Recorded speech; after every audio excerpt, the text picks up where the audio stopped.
ఉభయ గోదావరి జిల్లాలో నీలి విప్లవం ద్వారా విదేశీకి మారక ద్రవ్యాన్ని అందించిన ఉభయ గోదావరి జిల్లాలో ఇప్పుడు ఆక్వా రంగం ఎందుకురా బాబు అనే పరిస్థితికి వచ్చేసింది. గడిచిన 5 సంవత్సరాల కాలంలో రాష్ట్ర ప్రభుత్వం తీసుకున్న అనాలోచిత నిర్ణయాలు ఆక్వా రంగాన్ని పూర్తిగా కకలావికలం చేశాయి.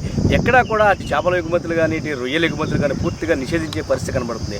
ఆక్వా రైతులు కూడా క్రాప్ హాలిడే తీసుకునే ఆలోచనలు చేస్తున్నారంటే గత ప్రభుత్వ పాలకుల తీరు ఏ విధంగా చాలా స్పష్టంగా అర్థమవుతుంది. ఉభయ గోదావరి నుంచి పూర్తిగా కూడా ఆక్వాకి సంబంధించి పెద్ద ఎత్తున విప్లవం మాదిరి పెద్ద ఎత్తున ఇక్కడ వ్యాపారాలు జరిగాయి. భీమవరం కేంద్రంగా పెద్ద ఎత్తున వ్యాపారం చేయడంతో పాటు తూర్పుగోదావరి జిల్లా నుంచి కాకినాడ సంబంధించి పెద్ద ఎత్తున హ్యాచరీలు ఏర్పడ్డాయి. కొన్ని వేల మంది వీటిపై ఆధారపడే జీవనం సాగిస్తున్నారు.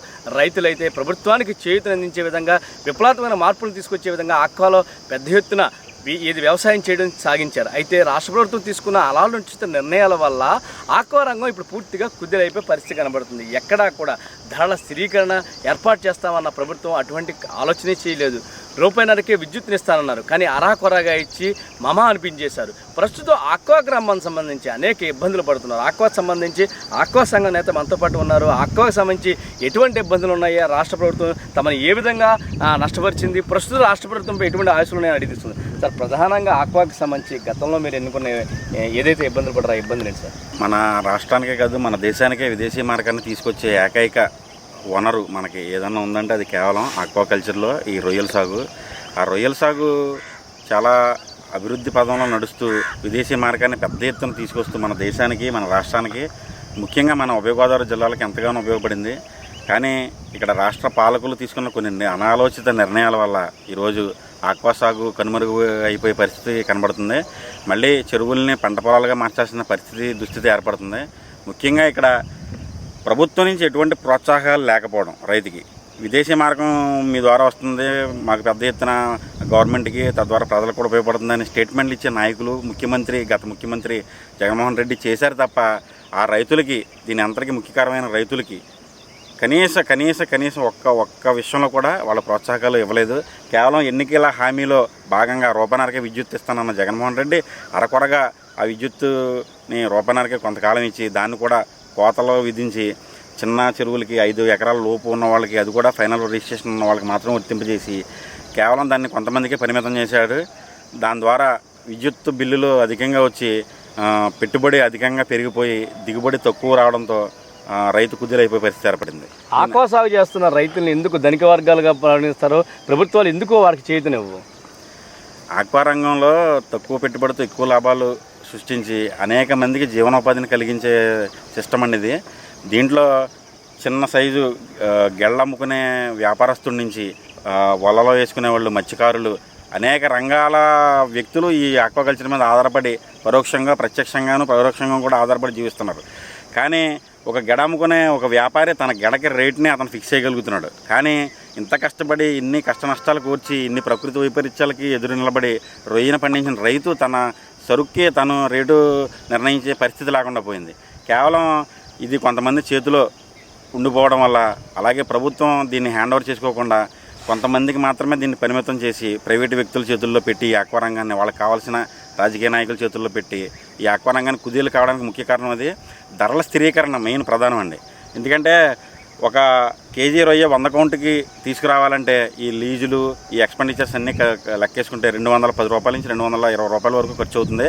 కేవలం ఈరోజు 100 కౌంటు రొయ్య వచ్చి 200 ఉంది. అంటే రైతు ఒక కేజీకి 10 రూపాయల నుంచి 20 రూపాయలు నష్టపోయే పరిస్థితి వచ్చింది. అంటే టన్నుకి దగ్గరగా 1,00,000 రూపాయల వరకు 1,00,000-2 లక్షల రూపాయలు నష్టపోయే పరిస్థితి ఏర్పడింది. దీన్ని గవర్నమెంట్ తీసుకుని తమ చేతిలోకి తీసుకుని ధరల స్థిరీకరణకు ఒక కమిటీని ఏర్పాటు చేసి ధరల నియంత్రణని గవర్నమెంటైజేషన్ చేసి దాన్ని పబ్లిక్ చేస్తే ఈ ధరలని తగ్గించడం పెంచడం అనేది కొందరు చేతుల్లో ఉన్న దాన్ని తీసుకుని గవర్నమెంట్ తన హస్తంలో పెట్టుకోవాలి. దీనికి ఎప్పటి నుంచో మేము పోరాటాలు చేస్తున్నాం. అయినా సరే ప్రభుత్వం నుంచి జగన్మోహన్ రెడ్డి పరిపాలనలో 1% కూడా దీనికి మాకు అనుకూలంగా కనిపించలేదు. చంద్రబాబు నాయుడు గారు రూపాయిన్నరకి విద్యుత్తు ఇచ్చాడు అప్పుడు గతంలో, దాన్ని కొనసాగిస్తాడని అనుకున్నాం ఈ జగన్మోహన్ రెడ్డి. కానీ దాన్ని పూర్తిగా కుదేలు చేసి రైతులు విర్చాడని చెప్పొచ్చు ఒక విధంగా. సార్, ఇప్పుడు మీరు అంటున్నట్టు జగన్మోహన్ రెడ్డి ప్రభుత్వం 3,000 కోట్ల రూపాయలతో ధరల స్థిరీకరణ ఏర్పాటు చేసింది, రైతులందరికీ ఆదుకునే ఉంది. కానీ ఆక్వా రైతుకు మాత్రం ఆ ధరల స్థిరీకరణ లేదని ఎలా చెబుతున్నారు? ఆక్వా రైతు అనేసరికి ఒక చిన్నపాటి లోకం ఏంటంటే అందరూ డబ్బున్న వాళ్ళే ఆక్వాకల్చర్ చేస్తారనే నానుడి ఉంది ఈ రాష్ట్రంలో. కానీ అది కరెక్ట్ కాదండి. చిన్న ఆటోలు తోలుకునే వాళ్ళు నలుగురు సిండికేట్గా ఏర్పడి చెరువులను కౌలు ఎవరో కూడా సొంత చెరువులు చేసే రైతులు 10% ఉన్నారు అంతేనండి. అయితే కేవలం లీజుకి తీసుకుని చేసే వ్యక్తులే ఎక్కువ మంది ఉన్నారు. చిన్న ఆటోలు తోలుకునే వ్యక్తులు, రోజు కూలి పనికి వెళ్ళే వ్యక్తులు 2 లక్షలు 3 లక్షలు పోగేసుకుని ఈ రంగంలోకి దిగి ఎంతో కొంత వెనకేద్దామన్న ఉద్దేశంతో వాళ్ళు వచ్చారు. కానీ ఈ ప్రభుత్వ ఆలోచనల వల్ల వాళ్ళందరూ కుదేలైపోయి వాళ్ళ కుటుంబాలు కొన్ని రోడ్డున పడిపోయే పరిస్థితి కూడా ఏర్పడింది. వాళ్ళ ఎన్డీఏ ప్రభుత్వం ఏర్పడడానికి ఉభయ గోదావరి జిల్లాలో ఎంతగానో దోహదపడ్డాయి. ఇక్కడ క్లీన్ స్వీప్ ఇచ్చారు. ఉభయ గోదావరి జిల్లా నుంచి ఆక్వా రైతుగా, ఆక్వా సంఘ నేతగా మీరు ప్రభుత్వం నుంచి ఏం కోరుకుంటున్నారు? ఒక విజనరీ ఉన్న నాయకుడు చంద్రబాబు నాయుడు గారు, ఆయనకి క్షేత్రస్థాయిలో ప్రతి ఒక్కరు పడే కష్టాలు, ప్రతి రంగంలో ఉన్న లోటుపాట్లన్నీ కూడా ఆయనకి అనుభవం ద్వారా కానీ, ఆయన విజనరీ ద్వారా కానీ ఆయనకు అనుభవం ఉంది. ఆక్వాకల్చర్ గురించి కూడా ఆయన దృష్టిలో ఉంది. అదేవిధంగా పవన్ కళ్యాణ్ గారికి కూడా మీరు అనేక సార్లు దీని మీద వినతులు ఇవ్వడం, ఆయనకి నివేదించడం జరిగింది. ఆయన కూడా క్షేత్రస్థాయిలో మొత్తం ఆక్వాకల్చర్ యొక్క దుస్థితి ఎలా ఉంది, వీళ్ళకి ఏ విధంగా మనం సహాయపడగలమని చెప్పి నిపుణులతో కూడా ఆయన చర్చించారు గతంలో. కాబట్టి మాకు ఇప్పుడు చాలా ఆనందంగా ఉందండి కొత్తగా ఎన్డీఏ గవర్నమెంట్ ఏర్పడడం. ఈ గవర్నమెంట్ మాకు చాలా సపోర్ట్గా నిలబడుతుందని. అదేవిధంగా శీతల గిడ్డంగులు ప్రధానమైనవి. శీతల గిడ్డంగి ఎందుకంటే ఇది పచ్చి సరుకు, మనకి చెరువు ఏదైనా ప్రకృతి వైపరీత్యాలు కానీ డిసీజుల వల్ల కానీ పట్టుబడికి ఇమీడియట్గా ఏ రోజు వస్తుందో తెలియదు మనకి. ఆ వచ్చేసరికి సరైన ధర లేకపోవడం దీనికి ప్రధాన కారణం. అదే మేము స్టోరేజ్ చేసుకునే వెసులుబాటు ఉంటే మాకు మంచి రేటు వచ్చిన రోజే మేము అమ్ముకునే పరిస్థితి ఉంటుంది. కాబట్టి శీతల గిడ్డంగులు అన్నది చాలా ప్రధానమైన అంశం. దీంట్లో పవన్ కళ్యాణ్ గారు మాకు గతంలో భీమాలు వచ్చినప్పుడు మాకు హామీ ఇచ్చారు. శీతల గిడ్డంగులు ఏర్పాటు చేసి ఈ ఆక్వా రంగాన్ని ఆదుకోవాల్సిన పరిస్థితి ఉందని చెప్పి అప్పుడు గవర్నమెంట్ కూడా ఆయన నివేదించారు. అదేవిధంగా ఈరోజు ఆయన చేస్తారని నమ్మకం మాకు చాలా బలంగా ఉందండి. అయితే ఇది ప్రస్తుతం అంటే ఉభయ గోదావరి జిల్లాలకు సంబంధించి ఏదైతే ఆక్వా రంగానికి ఉందో, ఆక్వా రంగానికి సంబంధించి గత 5 సంవత్సరాల కాలంలో పూర్తిగా కుదిలైపోయిన ఆక్వా రంగం నుంచి బయటకు పడాలంటే ప్రభుత్వం పెద్ద ఎత్తున చేయూతనివ్వాలి. అయితే ప్రభుత్వం చేసిన గత ప్రభుత్వం అనాలోచిత నిర్ణయాల వల్ల పూర్తిగా ఆక్వా రంగానికి సంబంధించి రైతులందరూ కూడా పూర్తిగా దీనికి సంబంధించి కుదిలైపోయే పరిస్థితి కనబడుతుంది. ఎక్కడా కూడా ఎవరో కూడా దీనికి సంబంధించి ఒక కీలకమైన నిర్ణయం తీసుకున్న దాఖలాలు లేవు. ఎన్నికల వాగ్దానాలు ఇచ్చిన రూపాయన్నరకే విద్యుత్ అన్నది పరిస్థితి కనుక సంబంధించి ఎక్కడా కూడా దానికి సంబంధించి ప్రభుత్వం అమలు చేయకపోవడం వల్ల దానివల్ల అది పూర్తిగా కుదిలైపోయింది. ప్రస్తుతం ఉన్న ప్రభుత్వం దీనిపై పూర్తిగా దృష్టి సారించి ఏదైతే ధరల స్థిరీకరణ ఏర్పాటు చేసి ఆక్వా రంగానికి ఒక ప్రత్యేక ప్రాధాన్యతగా కేటాయించి దీన్ని చేతునిస్తే మాత్రం ఖచ్చితంగా లాభాలు పుష్కలంగా ఉంటాయి. ఉభయ గోదావరి జిల్లాలో కూడా ఆర్థికంగా స్థిరత్వం సాధించే అవకాశం కనబడుతుంది.